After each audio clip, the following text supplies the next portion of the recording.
Priya madam, புரோட்டோகால்னா என்னன்னு நீங்க எங்களுக்கு சொல்லி தரீங்களா? முதல்ல புரோட்டோகால்னா என்ன நீங்க தெரிஞ்சுட்டு வந்து பேசுங்க.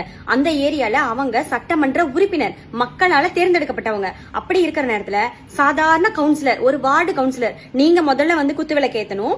அந்த தொகுதியோட எம்எல்ஏ கடைசியா குத்துவிளக்கு ஏத்தணுமா? இதுதான் வந்து புரோட்டோகாலா?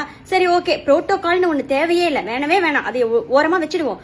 ஒருத்தவங்க ஒரு எம்எல்ஏ கையை நீட்டுறாங்க, அந்த நேரத்துல அவங்கள தள்ளி விட்டு இன்னொருத்தவங்க கையில குடுக்குறீங்கன்னா உங்களுக்கு எல்லாம் மனசுல எப்படி ஒரு கேவலமான புத்தி இருக்கும்? ஒரு நல்ல ஒரு புத்தி இருக்கவங்க இந்த மாதிரிலாம் பண்ண மாட்டாங்க. என்னமோ ஜெயிச்சிட்டோம் அப்படின்னு நீங்க நினைச்சிட்டு இருக்கீங்களா?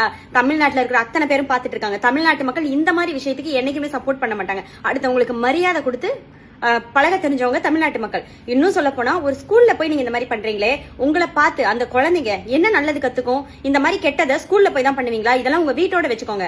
அப்புறம் இன்னொரு முக்கியமான விஷயம் உங்ககிட்ட சொல்லணும்னு நினைச்சிட்டே இருந்தேன். இந்த கொசு வழங்கும் திட்டம்னு ஒன்று ஆரம்பிச்சு வச்சீங்க இல்லையா? எங்க வீட்டுக்கெல்லாம் இன்னும் கொசுவே வரல. தயவு செஞ்சு நீங்க மேயரா இருக்கும் போது அதை சொல்லி அந்த கொசு எல்லாம் கொஞ்சம் கொடுக்க